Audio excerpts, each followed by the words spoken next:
Olá, meus caros. Vamos continuar naquela batida de ficar falando sobre o imposto de renda da pessoa física 2012. Vocês vão ter que me perdoar pela repetição no assunto, mas é um assunto do interesse de todo mundo e tal, vale a pena, né? Então vamos lá. Neste vídeo de hoje, eu queria falar com vocês a respeito do que pode ser deduzido da base de cálculo do imposto de renda. Então, das deduções permitidas pela legislação. Eu expliquei num outro vídeo, então vou fazer bem rapidamente um lembrete aqui, que cada contribuinte pode declarar em dois tipos diferentes de apuração, né? Então, ao invés dele pagar o imposto sobre o rendimento bruto que ele teve em 2011, ele pode pegar o rendimento bruto menos 20% e aí paga o imposto sobre a diferença.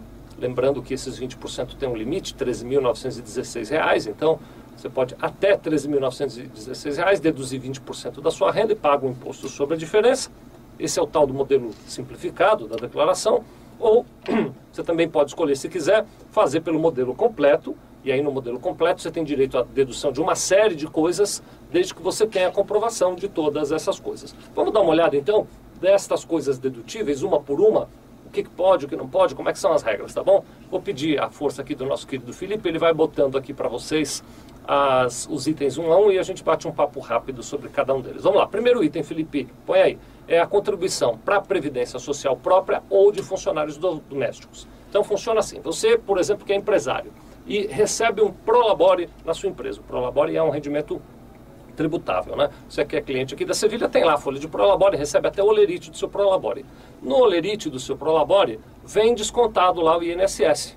Você que é funcionário, que é trabalhador, também tem lá no seu olerite de salário um desconto de INSS. A soma destes INSS de todos os seus olerites de 2012, sejam olerites de prolabore ou de salário, a soma desses valores pagos ao INSS pode ser deduzido da sua base de cálculo. Então você vai lá, soma, guarda e vê se é útil ou não usar este valor. Também, você que tem uma empregada doméstica, uma única empregada doméstica por pessoa, você pode deduzir a parte que você pagou como segurador, né, como empregador, para a Previdência Social sobre o salário dessa empregada doméstica. Então, essas são as despesas possíveis para a Previdência Social. Não precisa nem dizer, né? É lógico que a empregada tem que estar registrada, que você está pagando o INSS dela na condição de funcionária registrada. Muito bom, vamos lá, troca aí, Felipe. O próximo item, olha só, também você pode deduzir além, então você vai somando os valores, tá bom? Não é um ou outro, são todos esses que eu vou falar somados. Guardou lá o valor da contribuição previdenciária, agora vamos falar de outro. Você também pode deduzir a contribuição à previdência privada ou então ao fundo de aposentadoria programado individual, um negócio chamado FAP, né? Previdência privada são aqueles PGBLs, sabe como é? Que é o Plano Gerador de Benefício Livre. Não confunda VGBL, que é com V de Vicente, o VGBL não é dedutível. O PGBL, com P de pato, é dedutível sim. Então, o que você pagou de PGBL, de Previdência Privada, ou o que você pagou de FAP, você também pode somar, pagou durante 2011, soma os valores pagos, e pode deduzir da sua base de cálculo. Tem também aqui um limite, o limite é 12% da sua renda bruta.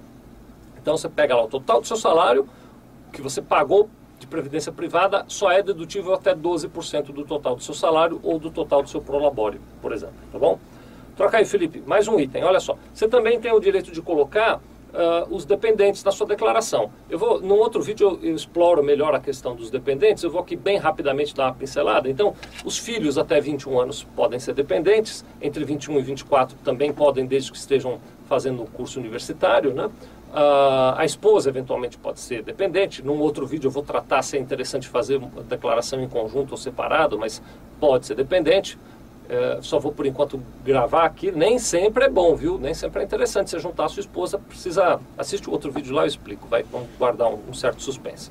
Mas a esposa pode, eventualmente os pais e avós também podem, desde que eles não estejam obrigados a apresentar suas próprias declarações de imposto de renda, mas também é importante ficar atento, nem sempre é vantajoso colocar pais e avós, você tem que juntar os rendimentos deles na sua declaração e eventualmente acaba ficando mais caro do que barato, né? Mas enfim, para o conjunto de dependentes que você colocar na sua declaração, você pode deduzir o valor de R$ 1.889,64 para cada um. Então você pega lá seus dependentes e deduz R$ 1.889,64 para cada um. Tem outro vídeo só sobre dependentes, não deixe de assistir, viu? Vamos lá. Aí tem a questão das despesas para instrução. Com instrução é mais um item aí que o Felipe já deve ter colocado na tela. Então, você tem individualmente o limite de R$ 2.958,23 por pessoa para fazer despesas com instrução. Isso na prática, se eu explicar direitinho para você entender, quer dizer o seguinte, vamos supor o seguinte, que você estude e você tem 2 filhos que também estudam. Você está fazendo lá a sua pós-graduação, seus 2 filhos estão estudando numa escola particular, cada um deles. Muito bem. Você soma o que você pagou lá na sua pós-graduação em 2011, põe na sua declaração o total que você pagou. Mas você só tem desconto na base de cálculo de 2.958, até 2.958 para você.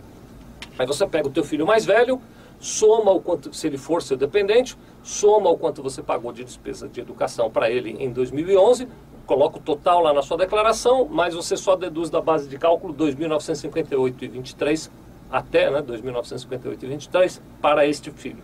E para o terceiro filho que também está, para o terceiro declarante, que é o seu segundo filho, que também está na escola, mesma coisa, soma o que você pagou em 2011, bota o valor total, mas só vai deduzir da sua base 2.958,23. Esse exemplo que eu dei, você deduz 3 vezes até 2.958,23. Então também são dedutíveis essas despesas com instrução.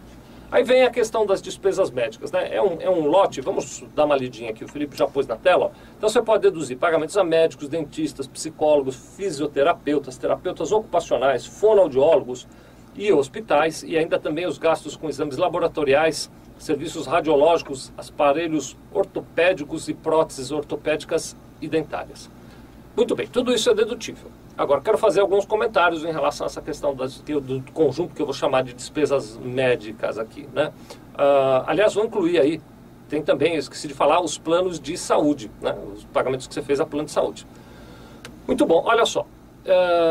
Primeira condição para isso é que você tenha as notas fiscais, se forem clínicas, ou os recibos, se forem médicos. Você tem que ter o documento, tá? Segunda condição.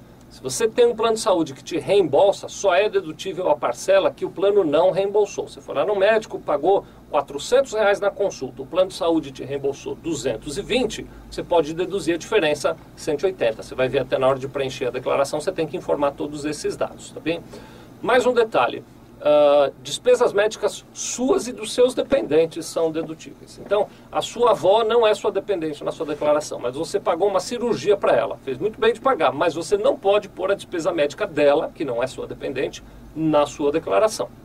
Só pode colocar a despesa médica dos seus dependentes. Então, tem que ter a documentação, notas fiscais e tudo mais, e tem que ser sua ou dos seus dependentes. Se for uma despesa grande, eventualmente, tomara que não tenha acontecido, mas eventualmente uma cirurgia grande, alguma coisa muito especial, seria interessante você pedir ao médico que já te dê um laudo dizendo exatamente que procedimento ele fez, não só a nota fiscal, mas que ele te dê um laudo detalhando o que ele fez. Pode ser que a Receita Federal peça para a gente apresentar, tá bom?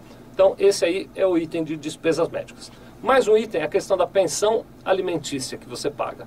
Pensão alimentícia funciona assim, você só pode deduzir aquilo que você foi obrigado a pagar em virtude de sentença judicial ou de uma separação, de um acordo de separação homologado em cartório, né? Então, a tua obrigação que está escrita lá é pagar, digamos, 3 salários mínimos. Você, como bom pai ou como boa mãe, resolveu pagar R$2.000 e não 3 salários mínimos, fez muito bem, mas só é dedutível aquele limite que ficou determinado como obrigatório para pagamento, tá bem? E por fim, tem a questão do livro caixa. O livro caixa é um assunto um pouquinho mais complicado, eu já gravei outros vídeos. Os profissionais liberais, então médicos, dentistas, advogados, engenheiros e outros dessa natureza de profissionais liberais, eles podem, na apuração dos rendimentos da sua profissão, deduzir as despesas que eles tenham para o exercício dessa profissão.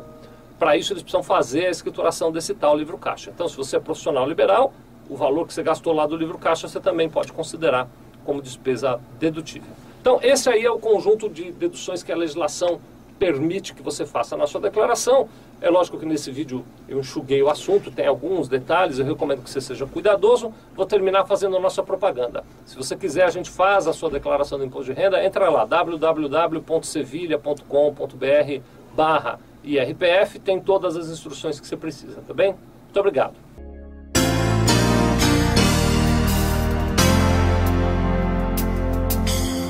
Sevilha Contabilidade. Nós vendemos tranquilidade.